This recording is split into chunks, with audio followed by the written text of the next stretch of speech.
Semoga dengan itu kita digolongkan ke dalam satu golongan yang disebut oleh Nabi SAW sebagai golongan terbaik, manusia paling baik yang pernah hidup di bumi.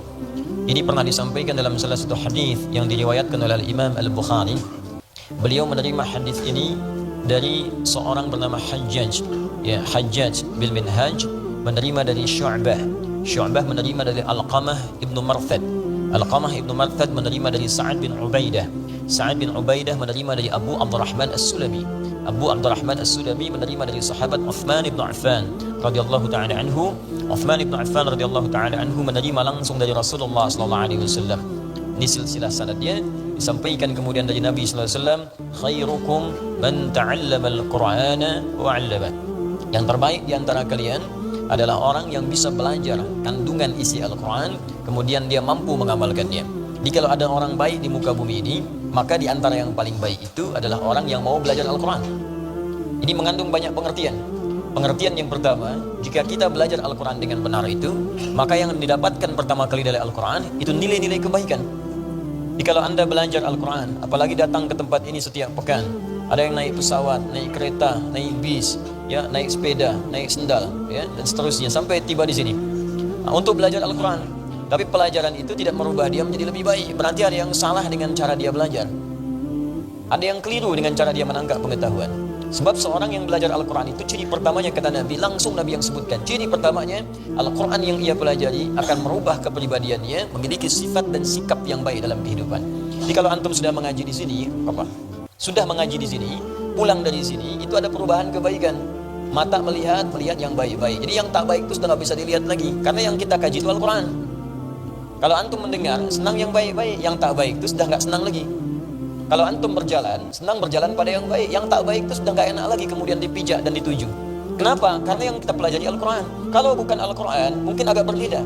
Tapi kalau Al-Quran ukurannya hadis langsung, bahkan nanti firman Allah Subhanahu Wa Taala di dalam Al-Quran surah ke-35 Fatir di ayat ke-32, ya, paling kiri sebelah atas di mushaf, Allah membagi nanti pelajar Quran itu pada 3 bagian.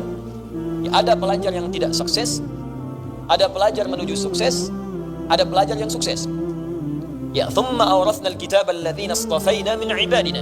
Kemudian kami wariskan isi Al-Quran itu, kandungannya itu kepada hamba-hamba terpilih di antara sekian hamba kami.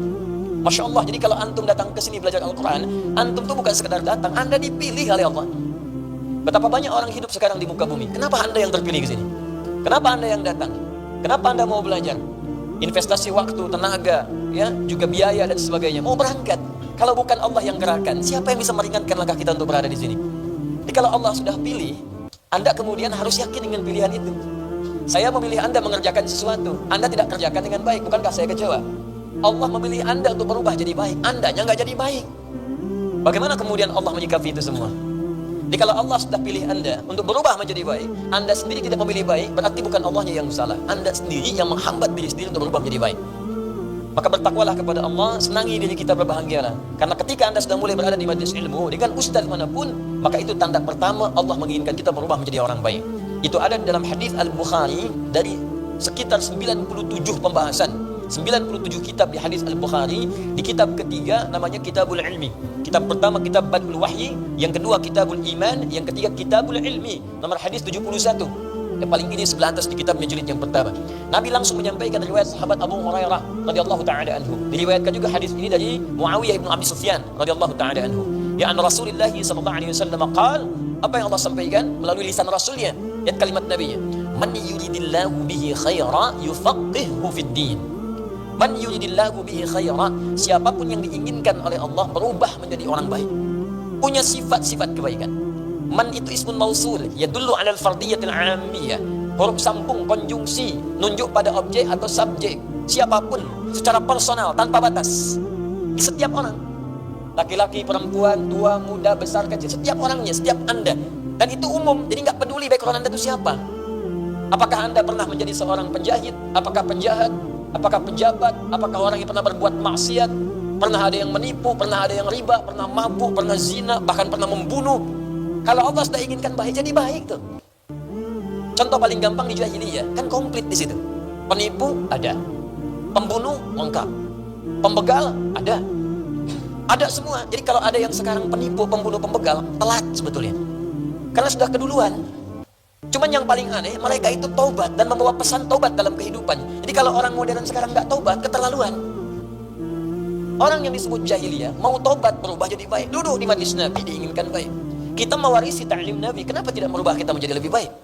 Di kalimat Allahnya indah, kalau bahasa kita begini, saya tidak peduli seburuk apapun engkau dalam pandangan manusia, sejahat apapun keburukan yang pernah engkau lakukan, kata Allah, ketika anda diinginkan oleh Allah menjadi baik, maka anda akan jadi baik. Apa ciri pertamanya? Yufaqihu fiddin. Maka dia akan dibimbing, dilembutkan hatinya, diringankan langkahnya untuk mau datang ke majlis ilmu, memahami tuntunan dari syariat ad-din sampai paham, bukan sekadar duduk. Karena kalimatnya fiqh itu paham, mengerti. Jadi memang ini fokus, berniat benar untuk belajar, bukan sekadar duduk ngamat kiri kanan, begitu berlangsung ambil sendal orang misalnya. Dia betul-betul fokus ingin belajar, dia siapkan dirinya. Itu kata Nabi, itu orang yang pertama kali disebut langsung oleh lisan Nabi, ini orang diinginkan baik menurut Allah. Saya sering katakan, kalau orang Bekasi bilang anda baik, jangan dulu senang, karena orang Makassar belum tentu kenal anda. Se-Jawa menyebut anda baik, Sumatera belum tentu lihat anda. Se-Asia menyebut anda baik, orang Afrika pun mimpi gak pernah lihat anda. Tapi kalau Allah katakan anda orang baik, maka semuka langit dan bumi mengatakan anda yang terbaik. Dan anda pulang dengan status yang terbaik di hadapan Allah Subhanahu wa ta'ala.